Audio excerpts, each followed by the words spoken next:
Yung isa, may ribulto. Yung isa, wala. O, di ba? Pero pareho sa lahat eh. Sa lahat.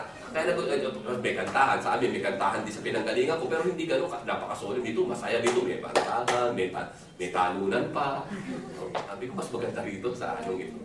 Kaya sabi ko, ito gusto ko. Yan. Atin ako ng atin. Hindi alam ng mga magulang ko yun. Kala nila nagsisimba ako. No? Tagal mo naman magsimba. Di ba? Hindi nila umaatin ako ng fellowship. To make the story short, nakatapos ako ng high school, nawala talaga sa isip ko na yung panliligaw. Nawala na yung crush-crush na yan hanggang sa, sabi ko, ito ang type ko. Hindi nakakadalawang taon na ako napag-attend kasi third year ako, third year pa lang ako noon, nakakakumatin eh. Ako na imbitahan yung kaklase kong crush na crush kong yun. So nakadalawang taon na ako ngayon, nakamin ako na may mga Bible studies, nagme-memorya kami ng mga verse na Bible, nagre-recite, sa tumatayo, nagme-memorya ko tuloy mga talata sa Biblia. Hanggang sa nagugustuhan ko na, hanggang sa tinuturuan na kami ng mga youthful fellowship, mga youth fellowship. Tapos isa na ako sa mga nagsesermon, nababasa ngayon. Natututo ko, to make the story short. Hanggang makatapos ako ng high school, sabi ng magkakalis na ako sa FEU. Bago ako mag-enroll sa FEU, sinabihan na ako ng pastor namin. Sabi niya, Brother Arman, nickname ko nun eh, Brother Arman, baka gusto mong maging pastor. Sabi ko, gusto ko nga yan. Gusto ko maging tulad ninyo, pastor eh. Sabi ko, pangarap ko talaga. O sige, mag-aaral ka ba ng college? Opo. O di paggabi, dito ka mag-aral. Magkakaroon tayo ng theology subject dito lagi sa gabi. Marami kayo. 18 kayo na naka-enroll na. Enroll na kita. Ikaw yung pang-labing siyam. Bali, 18 na pala naka-enroll. Ikaw yung pang-labing siyam. Payag ka ba? Gabi-gabi pupunta ka rito para mag-aral. Sabi ko, sige po. Ayun. Ilang taon po ba yan? 3 years ka dito, laging ganun ng ganun, habang nag-aaral ka sa college. Sige po, pastor, sabi ko, mag-aaral po ako. Gusto talagang maging, makatapos ng theology habang nasa college ako. So, habang nasa college po ako, nag-aaral ako ng theology. Hindi pa rin alam ng magulang ko na ako'y umahati na sa ganito kasi dinidikit na nga ako sa simbahan eh. Angel, ibabalik nila ako, no? Ibabalik talaga nila ako. So, to make this all hanggang sa nag-third year college na ako, nakagraduate ako ng theology, tapos isang taon na lang, nakagraduate na rin ako ng college sa FEU. So, makagraduate ko, nagkaroon kami ng tinatawag na immersion, punta sa mga iba-ibang lugar, sa mga probinsya, para magturo. Doon matitesting kung pwede kang maging pastor. No? Hanggang sa nakita nila na may talent tayo siguro, pinatawag tayo ng United Church of the Philippines na i-ordain nila ako bilang assistant pastor. No? Assistant pastor. Kaya, na-ordain tayo bilang assistant pastor, hindi pa rin alam na magulang ko yung assistant pastor na ako.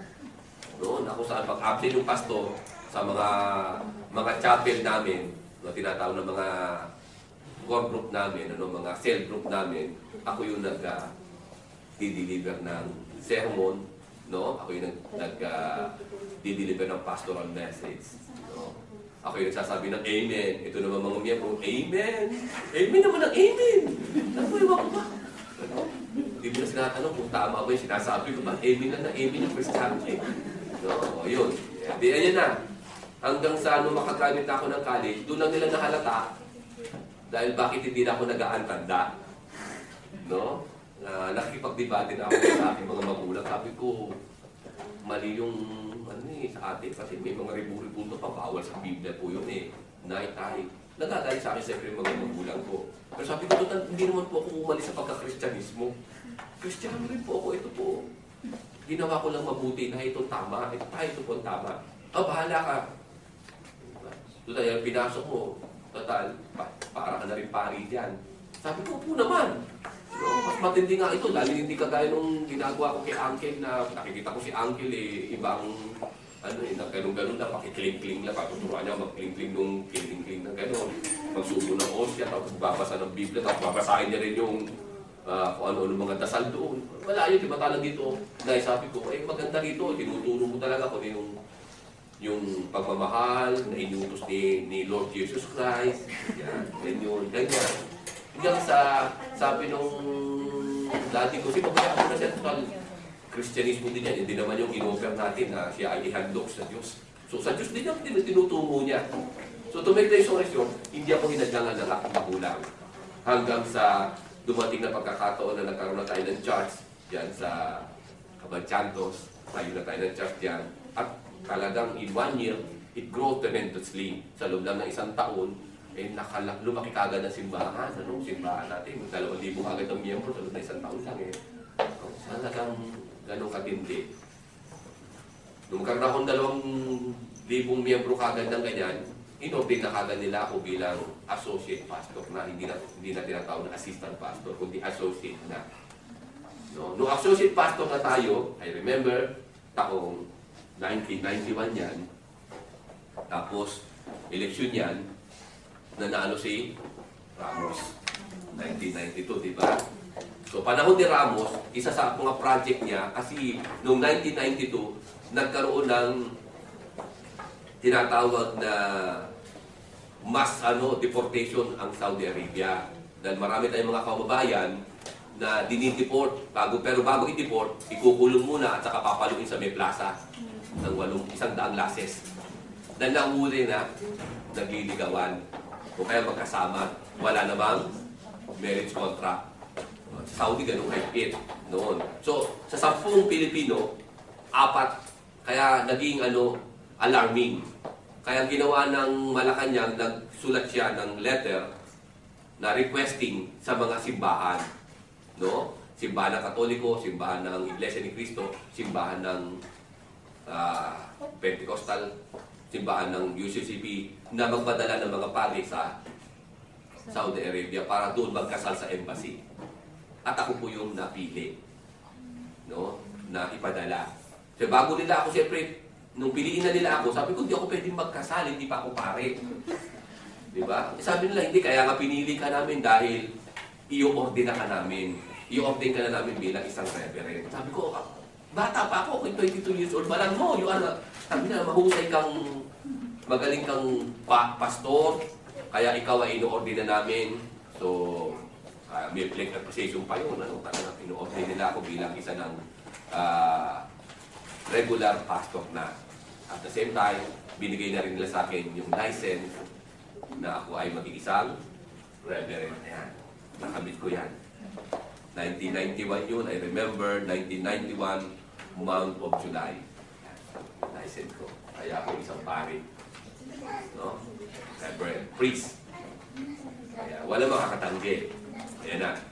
So, nagtrabaho pa ako ng 6 months, umabot pa ng 7 months, para, kasi papadala nga ako sa Saudi Arabia, para magkasal doon at the same time, tipunin yung aming mga miyembro na magdaos kami ng mga fellowship o pagsamba sa isang lugar. Kasi sa Saudi Arabia, napakaraming simbahan doon, hindi nyo lang alam.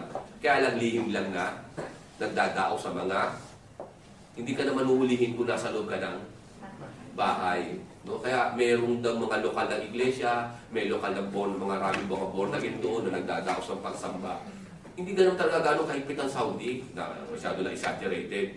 Bawal lang yung ilalabas mo sa kalye, magpapahayag ka. O kaya gagawa ka ng sasalita ka sa labas. Hindi, pero sa loob, doon lang kayo. Sarado nyo yung village, o sarado nyo yung accommodation ninyo, doon. Walang problema doon. No? Yan.